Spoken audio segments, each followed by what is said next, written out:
গোয়ালপাড়া জেলার জলেশ্বরের অন্তর্গত গুড়িয়াধাপ গ্রাম পঞ্চায়েতের নতুন বোর্ড গঠিত হলো বৃহস্পতিবার। জলেশ্বর ব্লক কার্যালয়ে এই মর্মে এক সভার আয়োজন করা হয়। নদী ভাঙন সহ এলাকার বিভিন্ন সমস্যার সমাধানে কাজ করে যাবেন বলে প্রতিশ্রুতি দিয়েছেন নবনির্বাচিত পঞ্চায়েত প্রতিনিধিরা। লক্ষ্মীপুর থেকে আমাদের প্রতিনিধি জহুরুল ইসলামের এক প্রতিবেদন দেখুন।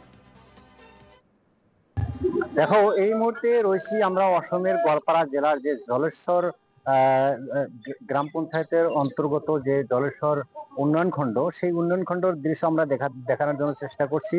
এনকেটিভির বাংলার দর্শকদেরকে দেখানোর জন্য চেষ্টা করছি যে আজকে এই জলেশ্বর উন্নয়ন খণ্ডে যে নির্বাচিত যারা প্রতিনিধি ছিলেন তাদের আজ কমিটি গঠন করার জন্য প্রস্তুতি নিয়েছে। ইতিমধ্যে গুড়িয়াধাপ এবং বিভিন্ন পঞ্চায়েত থেকে হাজার হাজার যারা প্রতিনিধি তারা এসে উপস্থিত হয়ে এখানে কমিটি গঠন করার জন্য সম্পূর্ণভাবে প্রস্তুতি চলছে। ইতিমধ্যে গুড়িয়াধাপ জিপির যিনি নবনির্বাচিত যিনি প্রেসিডেন্ট হলেন তিনি আমাদের সঙ্গে আছে, তার সঙ্গে আমরা কথা বলার জন্য চেষ্টা করব।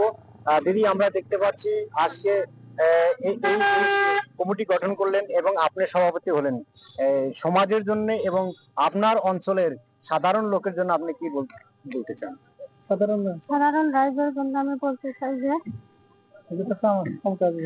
রাইজের কাম কাজ ভালদৰে জানি কৰিব পাৰো আৰু আগুৱাই লৈ যাব পাৰো, সেই কারণে সভাপতি হলো। আপনি সভাপতি হয়েছেন, সভানেত্রী হয়েছে, কি বলবেন দাদা? কেমন? আমি রাজের নমস্কার করছি। আমি এনকেটিভিকে আমি এটি বলতে চাই, আমাদের গুড়িয়াধাপ জীবিতে বহুত করার জন্য বহুত কাজ আছে।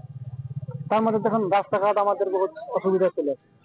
আমার করার জন্য এরকম কাজ মানে আছে যে 5 বছর কাজ 10 বছরে শেষ করতে পারবো না। তাই আমি এবার আমার নিজেকে মেম্বার গুলাকে আমি ধন্যবাদ জানাতে চাই যে আমাদের মেম্বাররা যে আমাকে বিনা স্বার্থে যে আমাকে সাপোর্ট দিচ্ছে, তাই ওনাদেরকে সবাইকে আমি স্বাগতম জানাই। আমার সঙ্গে এনারা 10 জন আছে, 10 জন আমাকে আগ বাড়ায় নিয়ে যাবো। প্লাস আমাদের যেটা গুড়িয়াধাপ রাইজ আছে, রাইজ গুলো আমি শহরই চাই যে আমি আগন্তুক দিনে আমাদের গুড়িয়াধাপ জীবীর যত সমস্যা আছে সমস্যাগুলো আমি সমাধান করতে চাই। সমস্যা যেটুক পারি আমি এটুক সমস্যার সমাধান করবো। আর এবং আমি সবাইকে আহ্বান জানাই যে আমার সহযোগিতা করবেন বলে আশা রাখি।